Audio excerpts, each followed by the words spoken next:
with you going through the difficulties over the 1,000 meters this morning. That's for sure. It does look like very good conditions out there for 1,000-meter paddling, though. Nice glassy conditions. You don't want too many bumps when you're racing 1,000. You want to be able to really capitalize on every stroke and get into some really good, nice rhythms. There's the Chen, the Chinese paddler. She's had a great start there, looking very comfortable and sitting up very nicely there. We've got lane 6, the German, also having a very good start, and lane 3 as well. Dostanek from Serbia. She's been a mainstay of the 1,000-meter race for a long time as well. But the German paddler there just coming through the 200-meter mark now, 800 meters to go of this race, and she is making every post a winner at the moment. But like you said, top 3 go through to the final, and Mm. 1,000 meters is a long time, and you can burst out the start gates, and you've got to make sure you really play your cards correctly because you don't want to blow up, because that can be a long last 250 if you spend all of your bickies too early. But the German's gone through there in 59.03. Serbian 0.18 behind her, and the Swiss paddler 0.75. So if you stop the race now, there who is going through to the final, but certainly not over. No, and in fact, as we can see, the Serbian now is moving through to take the lead.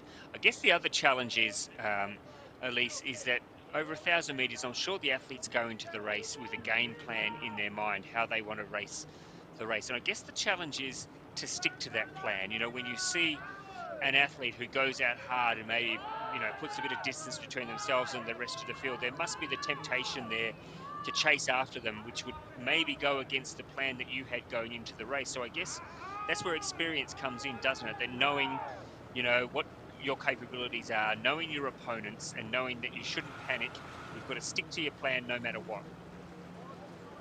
Yeah, the best athletes are always the one that are able to repeat what they're doing in training, and not let those external factors like the athlete next to you being in front, or like your coaches yelling at you too loudly, or the crowd, or the stage, or the experience that you're having affect what you're putting forward and what you're doing in your race. But the Serbian paddler there, she's so experienced and able to put that together, and she's having a great race there. It looks like just on our outside there, the independent nation athlete, Mirachenko, she's just pushing up now, as is the German, pulling up on the Serbian. We've got maybe about 350, 400 meters to go. So they look like they are your top 3, but the Italian paddler is absolutely in striking distance. And in 1,000 meters, you only have to be within 1, 2 boat lengths. And if you've got a really good turn of speed on you in that last 250, you can make up a lot of ground. Whereas in a 200, you have to be, within a few centimeters basically to be able to make up some ground in those last little bits. But there we go, Serbia, independent nations, Germany. They are your top 3 at the moment. 3 go through to the final. We've got about 200 meters to go now. The Italian, if she wants it, she's good enough to be there in that top 3. But Dostanek there from Serbia, just gritting her teeth, pulling up her stroke Oh, I rate, tell you maybe what, though. losing a bit of boat run now. Yeah, I think the Serbian's hit the wall. I think she's hit the wall. The Italian is coming over the top of her. The Serbian is going backwards faster than she's going forwards, Elise. And I think she is now slipping right out of. In fact, what's happening there? She almost stopped. So the Serbian looks like she, as you said earlier, the piano has landed on top of her.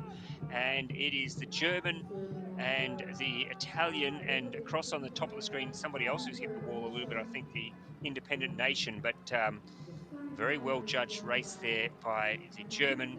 Italy go through second, independent nation third, and that the Serb, Dostin, is she well and truly hit that wall, didn't she? That is, I mean, tell us, Lisa, I don't know whether you've ever experienced it, but what is it like when you hit that wall there? That finish line must seem like a million miles away, does it? And your body is giving up.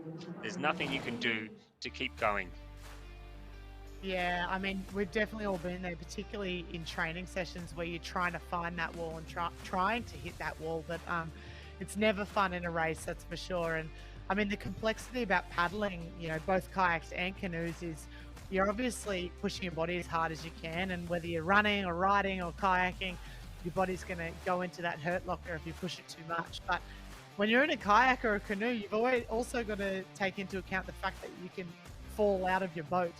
And so you're just trying to think every stroke, like stay upright, do not fall in, do not fall in. And, you can't feel your arms, you can't feel your legs, everything's blowing up. And so, yeah, my heart goes out to her. But a very, very well judged race there by the German paddler as well as the Italian. The Italians come through with a great finish in that last 250, 300 meters. But like we said, our hearts go out to the Serbian. If it was a 750-meter race, she'd be pretty good. But we're out here racing 1,000 meters, and you've got to make it the whole way. And I'm sure she'll go back and have a look at her race plan and look to improve next weekend in Poland. But there we go, the German 4:06.43. The Italian Rossetti 1.02 behind her. And the independent nations there, Mirachenko 1.29 behind that.